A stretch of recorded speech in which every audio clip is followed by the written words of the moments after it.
Unfortunate that I'm exposed to so many homeless people, but I've been there and I've been close.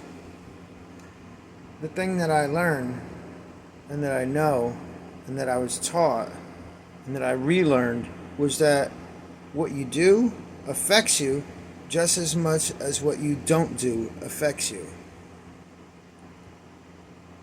I will give of myself willingly on occasion to homeless people. But what the problem is a lot of them come back and you get to see that they're not doing things to better themselves, or they're doing things to take themselves out of the picture, and they are not pulling their weight. And that bothers me, because when there's a dude that's more able-bodied than me, it pisses me off. You better stay the fuck away from me. Okay? Even if you're as able-bodied, if you're older and you didn't make it that far, okay, and you're still running around just the same, you stay the fuck away from me. And if you're a woman, okay, most likely you can get on your feet and you can find a place, but you don't want to, because you're not going to be able to go back to do the shit, drugs and shit you're doing while you're getting help. So women have help out there all over the place. Any woman on the street can get help, but you might have to listen to religious crap.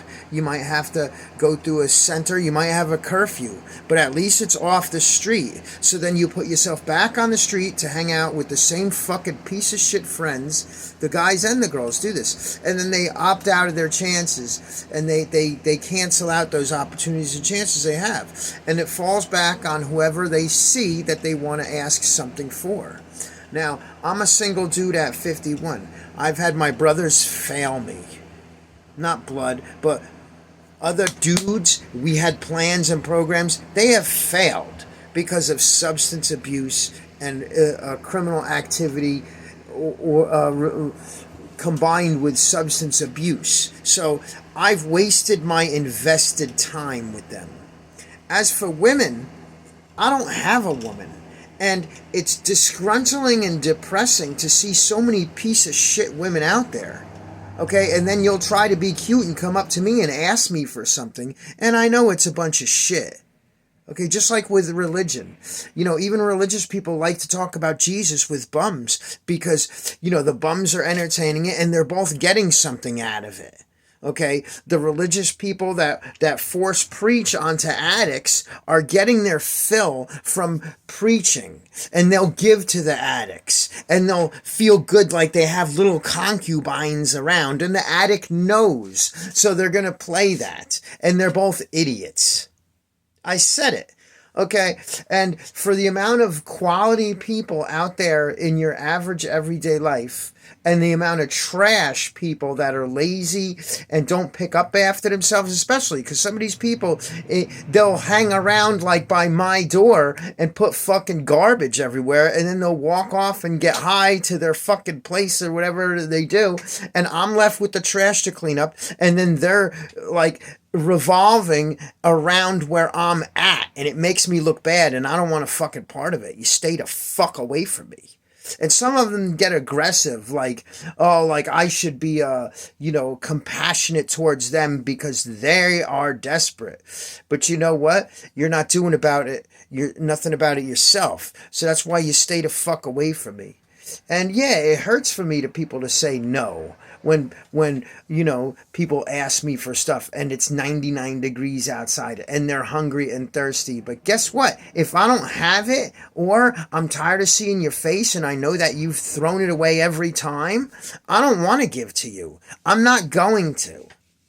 Because I need that for myself and for people that give a shit about themselves and care about themselves. And like I said before, if I have to push myself every day and I face the consequences for inaction or overaction, that's on me. I'm not going to go begging other people.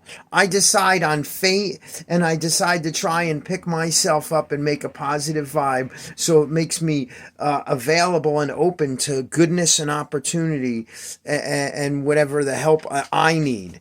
And you know what? They take that for granted, and they ruin it for everybody else. And just the homeless narrative is really shitty. And, I understand that it gets desolate and isolated and desperate out there, okay? And the only other people around are homeless people. But guess what? You got a choice. You got a choice not to pick up the bottle or pick up the fucking pipe, okay? And you got a choice not to litter, okay? You got a choice to ask permission or not, okay? And you got a choice to actually value your life or not. And when you don't, then that's when it shows. And that's why you're around every fucking day. And I don't want to see it. I don't want to be near it. I don't want it coming next to me. But when the city comes and cracks down on the homeless camps, the camps move locations. And then you have people that have been around for like one dude 12 years. And because of other people fucking up his situation, it forces him to move. And then now they're moving where he is. So whose fault is all this? It takes a lot.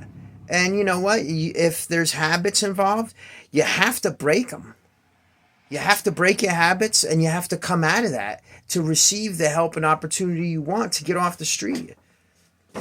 But in the meantime, stay the fuck away from me. Thanks.